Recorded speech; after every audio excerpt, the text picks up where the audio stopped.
हर कलाकार जो है वो अच्छे कंटेंट के लिए वो हमेशा वो भूखा रहता है, उसकी हंगर वो रहती है कि हमें अच्छा कंटेंट करना है। गॉड इज़ रियली काइंड कि मुझे जो संगत मिली लोगों की, परेश रावल जी, नीरज वोरा जी, फिर शफी नामदार साहब, कांति मड़िया, तो वो थिएटर के इतने बड़े दिग्गज लोग थे, उनके साथ मैंने काम किया। सब पहले जो चैलेंजेस होती है वो फाइनेंशियल्स होती है। सो हम ट्राई कर रहे हैं कि ऐसा कंटेंट बनाए कि जिसमें यूथ वापस आए। ऐसा काफ़ी साल पहले हमने जो प्ले किया था कांजी विरुद्ध कांजी, प्ले देखने के बाद हमारा भगवान के प्रति जो एटीट्यूड है या जो हमारा परसेप्शन है वो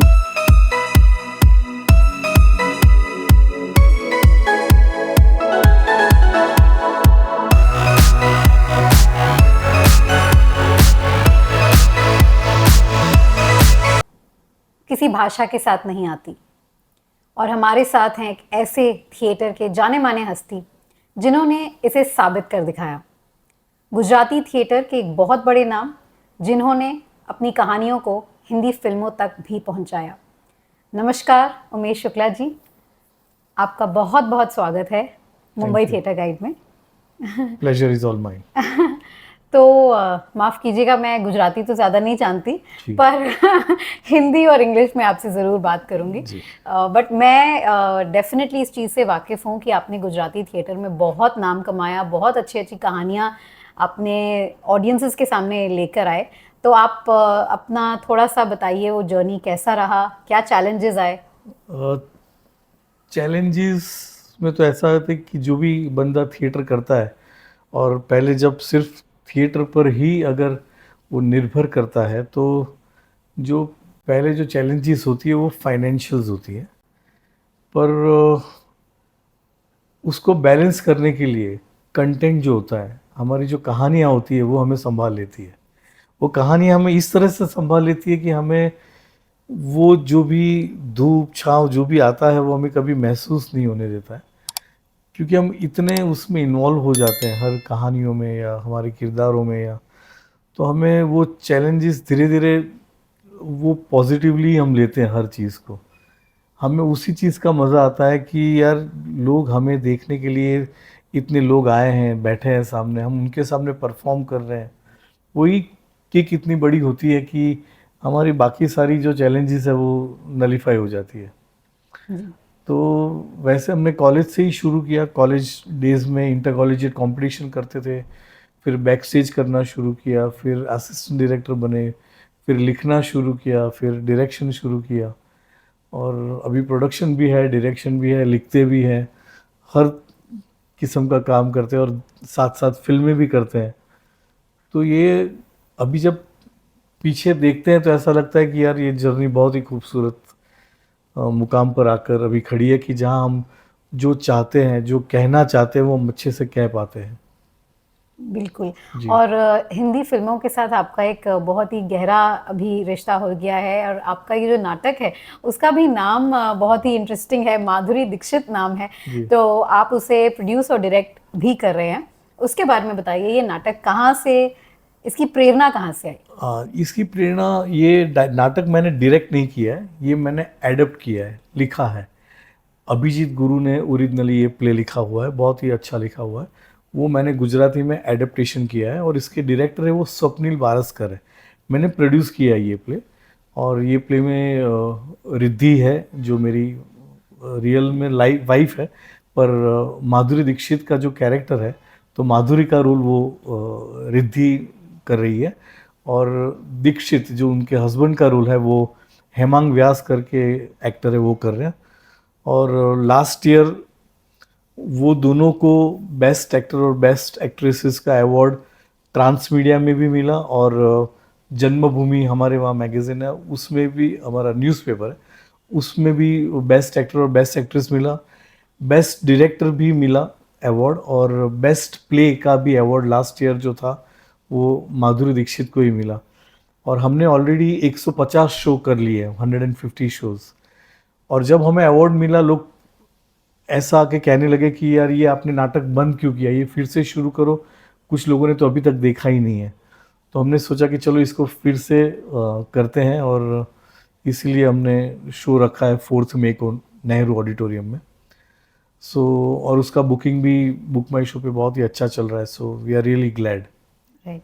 जी, दीपा जी ने आपका जब नाटक रिव्यू किया था जी। माधुरी दीक्षित, तो उन्होंने इसी में यही लिखा था कि ये एक बहुत ही अनोखी कहानी है जो बहुत ही सोसाइटल इश्यूज को डील करती है। Yes. तो क्या आप हमें उसके बारे में बताएंगे कि क्या आपने अभी तक कहा है अपने प्ले के थ्रू?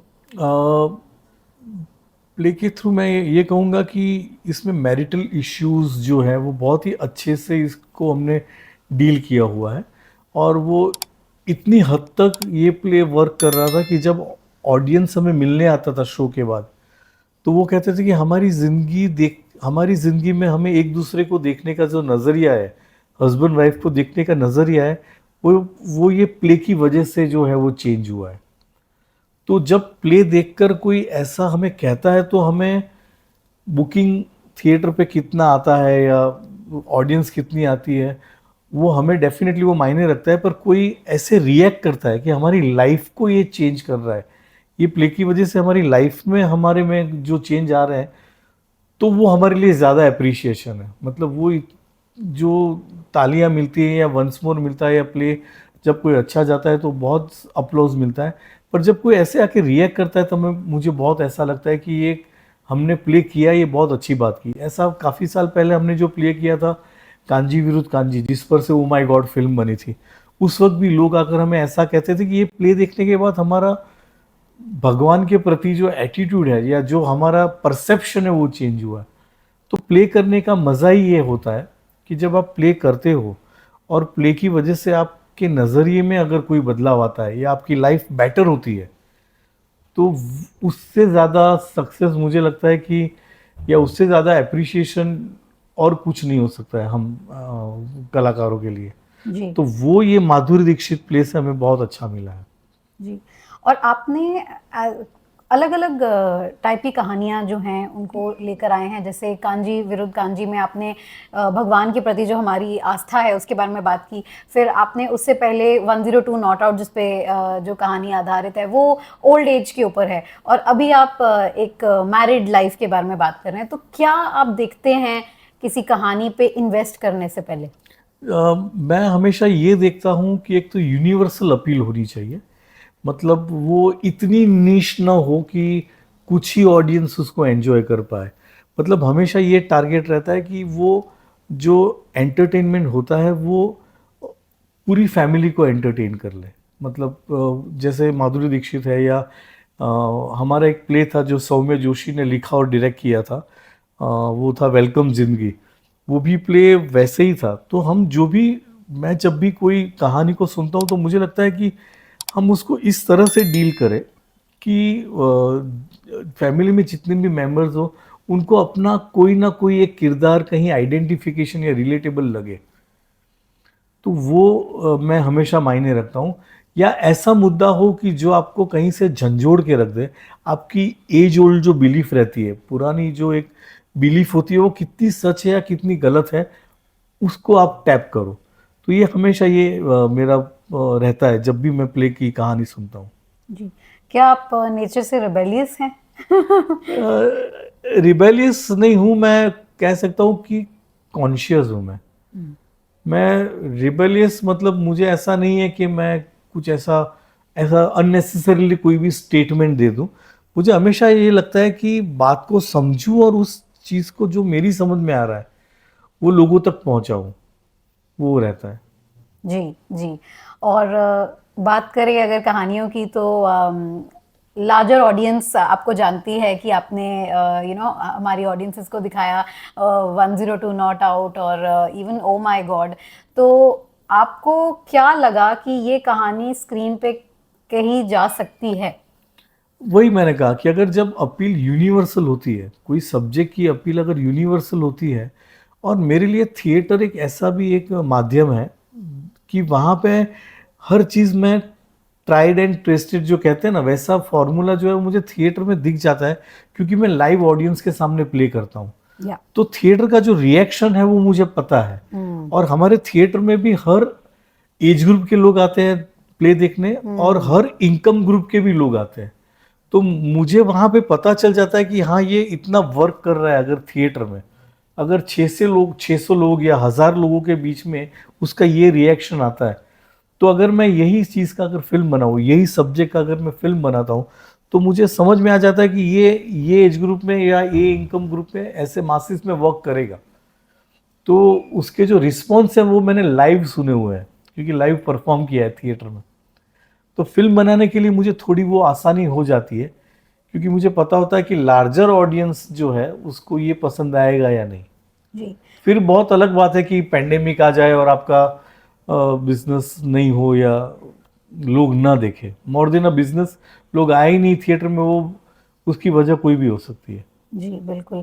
और थिएटर ने ना ही आपको ऑडियंसेस की परख दी है, पर आपको अपने कोलैबोरेटर्स की भी परख दी है। जब मैंने आपका इंटरव्यू पढ़ा तो दीपा जी को आपने बताया था, आप उसके बारे में बताएंगे कैसे आपको एक अपनी टीम, अपनी ट्राइब मिली थिएटर के थ्रू? ट्राइब में तो ऐसा है कि हमारा जो थिएटर का जो फैमिली बोलते हैं, थिएटर के लोग जो होते हैं, वो एक्चुअली जो होते हैं वो बहुत सही कंटेंट को सब लोग ढूंढते होते हैं। या तो जब मैंने थिएटर शुरू किया तो गॉड इज़ रियली काइंड कि मुझे जो संगत मिली लोगों की, परेश रावल जी, नीरज वोरा जी, फिर शफी नामदार साहब, कांति मड़िया, तो वो थिएटर के इतने बड़े दिग्गज लोग थे, उनके साथ मैंने काम किया। सबसे ज़्यादा मैंने काम किया परेश रावल जी के साथ थिएटर में, तो मुझे इतना सीखने मिला। और उनके साथ रहकर और नीरज के साथ रहकर वो पता चल रहा था कि जितने भी कलाकार हैं वो अच्छे कंटेंट के लिए भूखे होते हैं। सो हमें वो पता होता है कि किस में वो ज़ील है। जैसे अभी मैं जो सबसे ज़्यादा थिएटर करता हूँ वो सौम्य जोशी के साथ करता हूँ। तो जब भी मैं सौम्य से कोई भी कहानी सुनता हूँ या उसका कोई भी काम देखता हूँ तो मैं इतना मतलब प्रभावित होता हूँ और मुझे इतना अच्छा लगता है। और फिर अपने आप ही एक होता है ना कि लाइक माइंडेड लोग होते हैं, वो अपने आप ही जुट जाते हैं। वो उसके लिए मैं अगर कोई प्ले कर रहा हूँ तो मुझे टीम बनाने के लिए ज़्यादा वक्त नहीं लगता है, क्योंकि जब मैं बात कहता हूँ तो लोगों को भी मेरे पे इतना विश्वास होता है कि ये कुछ करेगा तो कुछ अच्छा ही करेगा, या कुछ काम जो है वो मज़ा आएगा वैसा ही करेगा। तो वो वैसे धीरे धीरे धीरे धीरे अपनी कम्युनिटी बन जाती है और टीम बन जाती है। जी बिल्कुल। और आपने थिएटर में इतने साल इतना नाम कमाया, तो आप अभी अपने आप को कैसे देखते हैं गुजराती थिएटर में एंड लार्जर थिएटर सीन में? लार्जर थिएटर सीन में पोस्ट पैंडेमिक थोड़ा जो है वो थोड़ा लो चल रहा है अभी, क्योंकि यूथ जो है, जो भी युवा पीढ़ी है वो काफ़ी ओटीटी पर या टीवी पर तो नहीं, पर मोबाइल में है, उसमें पूरी धस गई है। और they are into more into a stand up comedy rather than plays. या So I am not against any stand-up comedies or stuff like that, but I always feel कि थिएटर में आप वापस आओ, थिएटर देखने की आप थिएटर देखने का ज़रूर आप मौका न चुके, क्योंकि थिएटर में हम पूरा एक वर्ल्ड दिखाते हैं, पूरी एक कहानी दिखाते हैं। जब आप कोई कॉन्सर्ट में जाते हो, म्यूजिकल कॉन्सर्ट में जाते हो, तो आप अलग अलग गाने सुनोगे, या अगर आप स्टैंड अप कॉमेडीज में देखने जाते हो तो अलग अलग गैग्स सुनोगे। यहाँ हम एक पूरी कहानी दिखाते हैं जिसमें इतने सारे कैरेक्टर्स होते हैं, पूरा एक वर्ल्ड, एक सेटिंग होता है, एक उसकी अलग लाइट, उसका एक अलग म्यूजिक। हम एक कहानी को बहुत अच्छे से कहते हैं और वो बहुत ही रूट से जुड़ी हुई होती है हमेशा कहानियाँ, या अभी जो चल रही होती है उस चीज़ को लेकर हम एक मुद्दा उठाकर एक बात करते हैं। तो मुझे हमेशा लगता है कि यूथ जो है वो थिएटर देखने अब ज़रूर आए, क्योंकि हमें जो अभी ऑडियंस मिल रहा है वो सिर्फ 35-40 प्लस ऑडियंस मिल रहा है। सो हम ट्राई कर रहे हैं कि ऐसा कंटेंट बनाए कि जिसमें यूथ वापस आए, और वो यूथ की भी रिस्पॉन्सिबिलिटी है कि वो भी थिएटर जो है, या जो भी बड़े लोग हैं, वो अपने बच्चे को भेजे कि आप थिएटर देखो, क्योंकि थिएटर अगर रहेगा, वो अगर लाइव परफॉर्मेंसेस आप देखते रहोगे तो even in your life also आप जो है वो बहुत बेहतर इंसान बन सकते हो, ऐसा मुझे लगता है। जी। तो आपकी जो जर्नी है उसमें आपने स्टार्ट किया था एक थिएटर आर्टिस्ट से, और आपने बताया आपकी आपको फाइनेंसिस की भी दिक्कत आती थी, और आज आप नाटक प्रोड्यूस करते हैं, अच्छे स्केल पे प्रोड्यूस करते हैं। तो आप अपनी जर्नी को कैसे बताएंगे, और अब जब आपके पास ये प्लेटफॉर्म आ गया है तो आप इसे कैसे यूज़ करना चाहेंगे? मुझे हमेशा ये लगता है कि जब भी थिएटर को तो मैं कभी नज़रअंदाज कर ही नहीं सकता हूँ, कितना भी मैं फिल्म में बिजी हो जाऊँ, पर थिएटर मैं करता ही रहूँगा। क्योंकि थिएटर से मेरा जब ये लोग कोट ले रहे थे तभी मैंने कहा कि कुछ पेड़ ऐसे होते हैं जो 24/7 ऑक्सीजन ही देते हैं, तो थिएटर मेरे लिए वो काम करता है। थिएटर मेरे लिए प्राणवायु है, मतलब मुझे बहुत इंस्पायर करता है। मैं सब बहुत कंफर्टेबल रहता हूँ जब मैं थिएटर के इर्द गिर्द रहता हूँ। तो थिएटर करना मुझे हमेशा ये लगता है कि मैं कोई आर्टिकल पढ़ता हूँ या कुछ भी होता है, मुझे लगता है कि इसका प्ले बन सकता है कि कोई अच्छी बात सुनता हूँ तो मुझे लगता है, या कोई अच्छे इंसान के बारे में सुनता हूँ तो मुझे लगता है कि इसकी कहानी को मैं कह सकता हूँ तो कि नहीं। तो मुझे हमेशा थिएटर जो है वो इतना इंस्पायर करता है। तो थिएटर मेरे लिए यही है कि प्राणवायु है, ऑक्सीजन है, तो मैं करता ही रहूँगा। और मुझे लगता है कि अच्छे अच्छे सब्जेक्ट्स ढूंढूं और लोगों तक पहुंचाऊं, यही मेरी कोशिश रहेगी। जी, आपके फेवरेट थिएटर? मेरे फेवरेट थिएटर इन जी, टर्म्स ऑफ जहाँ पे आप जाना चाहते हैं, खाना पीना पसंद करते हैं? तेजपाल बहुत अच्छा थिएटर है। अभी एनएमएससीसी बहुत ही अच्छा काम कर रहे हैं वो लोग। I mean thank you. Madhuri Dixit के भी शोज वहाँ पे हुए थे, 2 शो हुए थे, तो वो भी एक अच्छा थिएटर है। और हम तो मतलब जहाँ पर भी ऑडियंस आता है वो थिएटर हमारे लिए अच्छा है। सो मैंने कहने के लिए तेजपाल कहा, पर any theatre for that matter, if they allow us to perform, if मतलब जहाँ पर भी क्राउड आता है वो थिएटर मेरे लिए सबसे अच्छा होता है। जी, और एक ज़माने में भाईदास भी था, मतलब मैं ऐसा बोलता हूँ कि थिएटर में कभी ऐसा नहीं होता कि ये अच्छा है या वो बुरा है। जहाँ लोग आते हैं प्ले देखने के लिए वो मेरे लिए अच्छा होता है। क्या आज भी आप कटिंग चाय और बिल्कुल, बिल्कुल। अभी भाईदास वापस बन रहा है, पर फिर भी भाईदास के सामने, चाय वाले के सामने अभी भी हम लोग वहाँ जो ठेला होता है वहाँ जाके टपरी पे चाय पी लेते हैं और देखते रहे कि जल्दी जब बन जाए बस। अच्छा, जब थिएटर टूटता है तो ऐसा लगता है कि कुछ हमारी लाइफ थोड़ी कम हो रही है। तो थिएटर बंद नहीं होने चाहिए, टूटने नहीं चाहिए, इनफैक्ट ज़्यादा बनने चाहिए, लोग ज़्यादा आने चाहिए, वही इच्छा रहती है। जी बिल्कुल। और थिएटर से अब हम थोड़ा सा बढ़ते हैं फिल्मों की तरफ। बहुत सारे लोग जानना चाहेंगे कि आपने जब ये पिक्चरें बनाई तो आपको क्या दिक्कतें आईं? और दिक्कतें तो हमेशा ये रहती है कि जब आप नए होते हो या आप कोई फिल्म या वैसे बैकग्राउंड से आप नहीं आते हो, तो लोगों को कहानियाँ सुनाने में थोड़ा पहले वक्त लगता है कि आपकी कहानी कोई सुनेगा, एक्टर हाँ बोलेगा या ना बोलेगा, ऐसा रहता है। पर विद द टाइम वो आप समझ जाते हो कि कैसे करना होता है। And I really want to thank Paresh Rawal ji, क्योंकि वो मेरी जितनी भी फिल्म है उसमें से ऑलमोस्ट 60-70% फिल्मों में वो है। और वो हमेशा, मैं कुछ अगर करता हूँ नाटक या फिल्म या जो भी है, तो वो हमेशा सुनते हैं और उनको अच्छी लगती है, तो वो they become part of it. और वो आ जाने के बाद सेटअप बनाना थोड़ा इजी हो जाता है। जैसे ओ माय गॉड भी फिल्म में जब परेश भाई आ गए एक बार बोर्ड पे, तो फिर अक्षय जी को ले आने में और वो सब चीज़ें थोड़ी इजी हो गई थी। वो भी आपने इतनी मेहनत से इतने सालों का रिश्ता जी, बनाया है, तो हाँ, वो भी हमें हम थिएटर लोग से 1986 से साथ में। जी और 102 नॉट आउट में ऐसा था कि सब्जेक्ट सौम्य जोशी का था, सौम्य जोशी ने प्ले बनाया था उसका, तो वो बहुत ही बढ़िया प्ले था।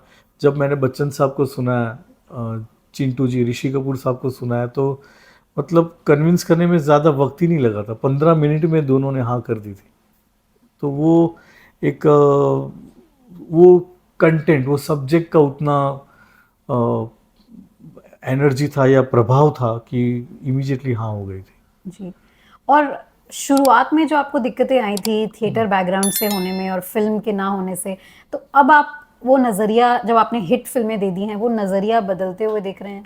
हाँ, नज़रिया हमेशा बदलता है, क्योंकि लोगों का विश्वास आप पे बढ़ता है। अगर कोई चीज़ वर्क करती है या कोई चीज़ क्रिटिकली भी अक्लेम होती है, तो मैं कहता हूँ ना कि हर कलाकार जो है वो अच्छे कंटेंट के लिए वो हमेशा वो भूखा रहता है, उसकी हंगर वो रहती है कि हमें अच्छा कंटेंट करना है। सो जब अगर आपकी ऐसी 2 फ़िल्में हिट होती है तो लोगों का विश्वास बढ़ जाता है कि ये बंदा अगर कहानी लेकर आ रहा है, तो वो कहानी में कोई एक बात तो रहेगी तभी वो मेरे पास आ रहा है। तो वो धीरे-धीरे वो रास्ता आपका सरल होते जा रहा है। तो अभी आपने 2 पिक्चरें तो सुपर हिट दे ही दी हैं तो अगला आपका क्या सब्जेक्ट होने वाला है फिल्मों में? अभी मेरी 2 फ़िल्में आ रही हैं, एक तो है हीर एक्सप्रेस और एक है एक चतुर नार। दोनों यही साल में रिलीज़ होने वाली हैं और आई एम होपिंग कि लोग देखें उसे और सराहें। बिल्कुल, बिल्कुल। जी। और आपकी माधुरी दीक्षित अभी आप वापस लेकर आ रहे हैं, उससे क्या अपेक्षा है? माधुरी दीक्षित से बहुत अपेक्षाएं हैं क्योंकि लोगों ने अब मैंने कहा कि 150 शोज़ हुए हैं और अभी भी उसका जो बुकिंग है वो भी अच्छा है। अभी 4 मई को नेहरू ऑडिटोरियम में है, तो मैं चाहता हूँ कि लोग आएँ और देखें क्योंकि कुछ लोग तो कहते हैं कि हमें दोबारा देखना है, तीसरी बार देखना है। तो और नया ऑडियंस भी आए, यूथ भी आए, रिद्धि और हेमांग का परफॉर्मेंस देखे, स्वप्निल बारस्कर का अच्छा डायरेक्शन है, मैंने थोड़ा बहुत लिख लिया है, तो मैं ये चाहता हूँ कि लोग आए देखने के लिए और प्ले को एंजॉय करें। जी, आप ऐसी ही आपकी गाड़ी चलती रहे, एक पहिए पे फ़िल्में और एक पहिए पे थिएटर, तो हमारा जो साइकिल है वो बैलेंस में रहता है। जी, जी, और हम आशा करते हैं कि आपका क्रिएटिव करियर इससे भी और ऊंचाइयों पर जाए। Thank you very much. And thank you so much and all the best for your upcoming play. Thank you very much. God bless you.